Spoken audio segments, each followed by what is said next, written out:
But we may be small, we still need stabilizers. And especially we need stabilizers in two areas: protecting our reserves and safeguarding the integrity of our public service. Why do I say this? Because these are two critical elements that give us safety, security, assurance, and resources for the future. It's taken us decades to build up our foreign reserves. They are our oil in the ground. If we don't have a second key, and you happen to have a generous or profligate government, then one government can spend it all and bring you back to zero. Elections will become auctions, where the parties compete to be more generous than the other, offering what it can do to voters by raiding the bank, as happens in countries much richer than us. You look at Australia, when 10 years ago, under basically a conservative government, they built up a significant amount of reserves or surpluses. They set up pension fund for the future, and they said this is our sovereign wealth fund, and this is to make sure that in future you'll be provided for state pensions and so on.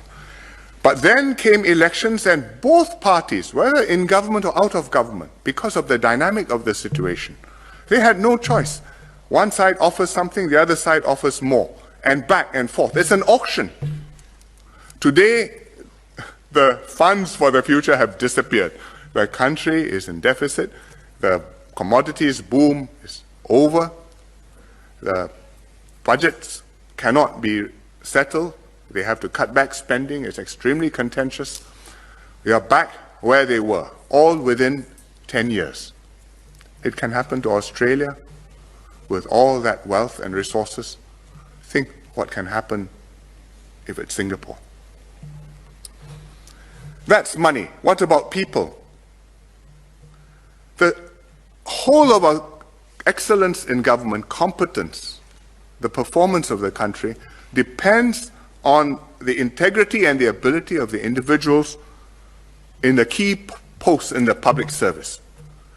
Judges, central bankers, the accountant general, the commissioner of police, the people who head our stat boards, who sit on our stat board, key stat boards, the people who manage our reserves.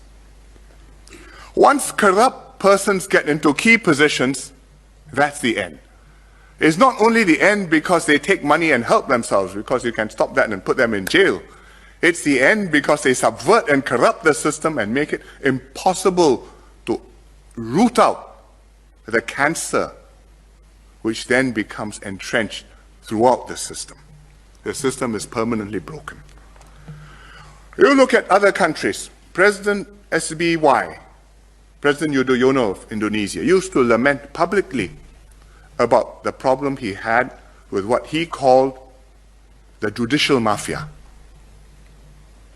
He doesn't mean the mafia on the streets. He means judges whom he could not trust for their integrity because they had become corrupt and they had become part of the problem. You look at other countries where the police are in cahoots with the crooks. And if you have a problem, you're not sure whether you should go to the police station or run away from the police station.